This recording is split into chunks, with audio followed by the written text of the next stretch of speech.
Let me share with you things you must eliminate from your life if you want to do well. Now, I didn't say should, I said must, because if you keep them around too long, they'll rob you of your future, your happiness, and your progress. Now, I'm not asking you to take my word for it. I want you to think about this as we go. Ask yourself, am I guilty of holding on to any of these? If the answer is yes, don't stress about it. That just means you've got work to do.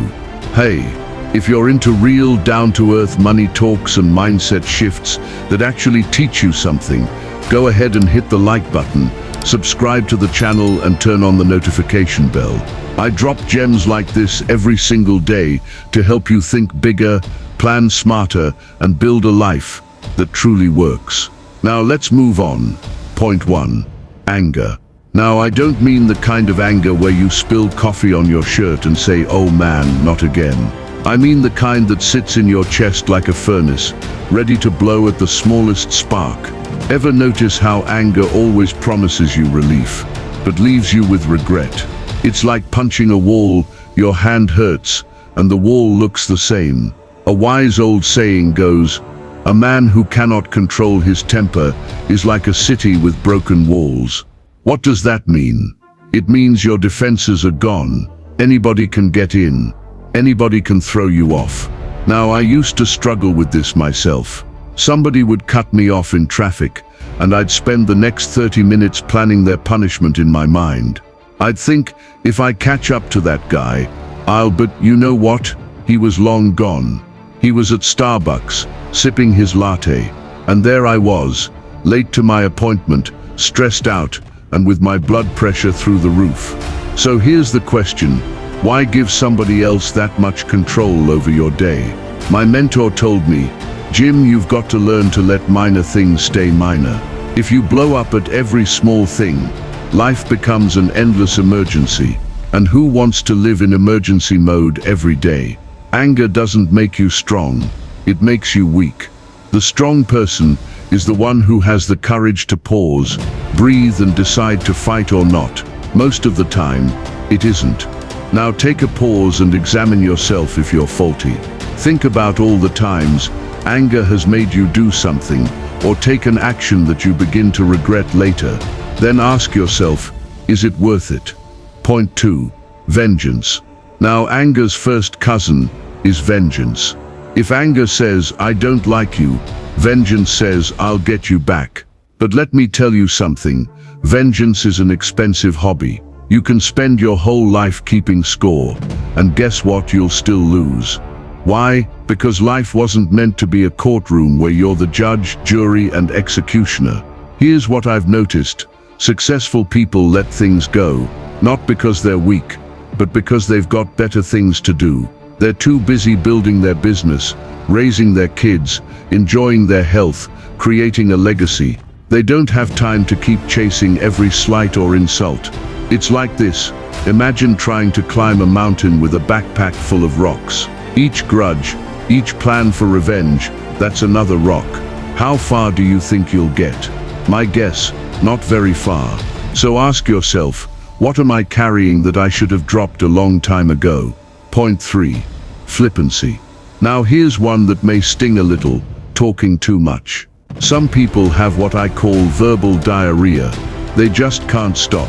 Every thought that crosses their mind comes right out their mouth. And the problem with saying everything is, you can't take it back. Ever meet someone who talks themselves out of opportunities? They sit in an interview, and instead of listening, they ramble until the employer thinks, maybe this person isn't as sharp as I thought. Or maybe you've seen this, somebody tells a secret to their friend. The friend says, "Don't worry, I won't tell anyone." 2 days later, the whole neighborhood knows. Why? Because a flippant tongue can't keep still. Here's a rule worth remembering.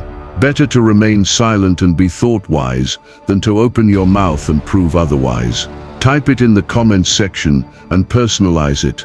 It is better I remain silent and be thought-wise than to open my mouth and prove otherwise. And I'll give you a heart. Now don't misunderstand me. Words are powerful. Words can inspire, comfort, and lead. But they can also ruin a relationship, kill a deal or burn a bridge. That's why wisdom says choose them carefully. So the next time you feel the urge to spill everything on your mind, pause. Ask yourself, does this need to be said? Does it need to be said right now?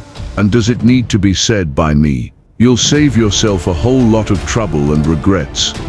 If you're getting value from this message and you want me to continue, like, subscribe, and turn on the notification bell. I drop messages like this every day to build your mindset and finances. Thank you. Let's continue. Point 4. Jealousy and comparison. Somebody buys a new car, and suddenly our perfectly fine car feels like a jalopy. Somebody gets a promotion, and suddenly our job feels too small. But here's the trap.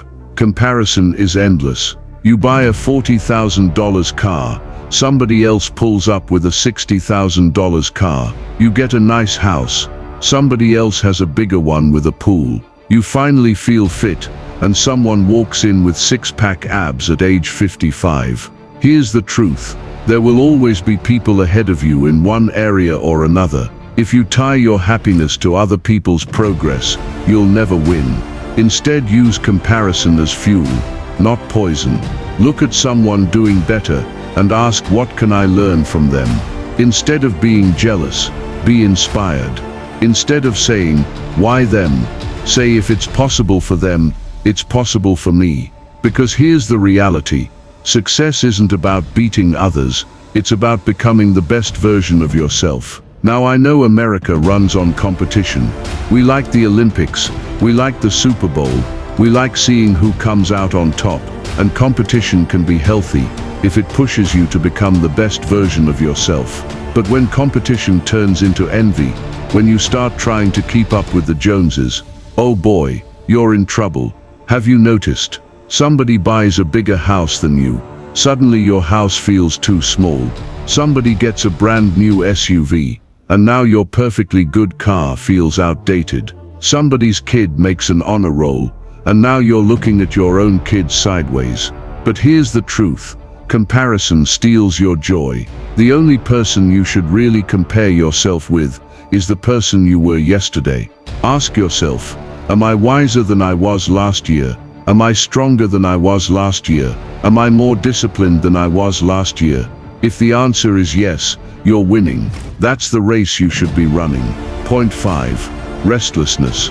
I meet people all the time who are chasing 5 things at once. They've got a new business idea this week, a real estate scheme next week, and the week after that, they want to start a podcast.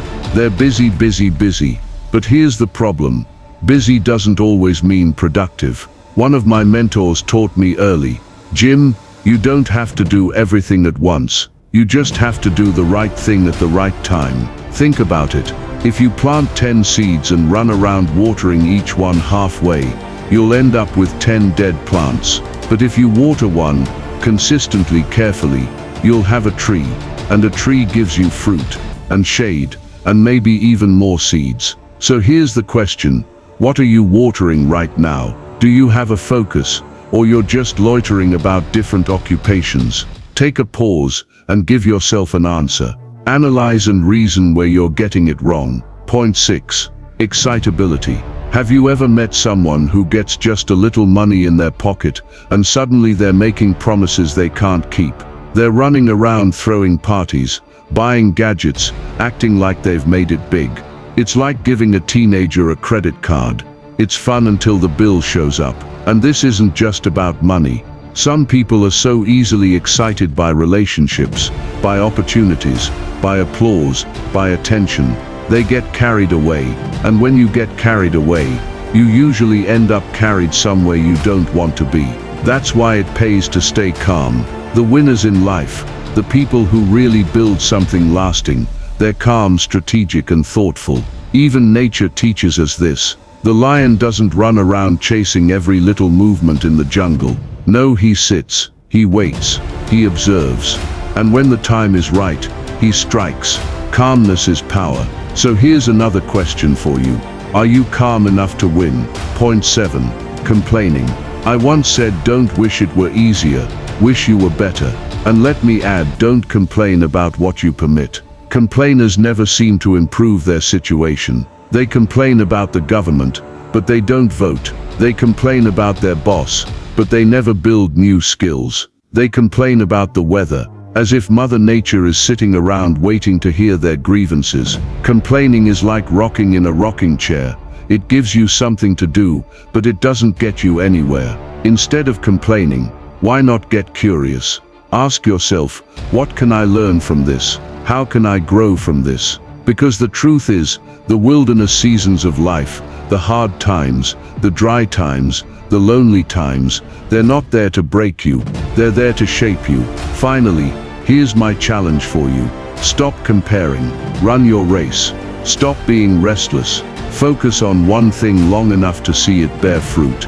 Stay calm. Don't let every little wind blow you off course. And stop complaining. Trade your complaints for curiosity, and your life will change. You'll be amazed how much lighter life feels. You'll have more energy, more peace, and more capacity to focus on what really matters. Guard your peace. Focus on your own progress. Learn, grow, and celebrate every little step forward. Because if you do, life becomes a lot less about surviving and a whole lot more about thriving. Remember, success is not something you pursue. It's something you attract by the person you become. Type that in the comments section, and I will give you a heart.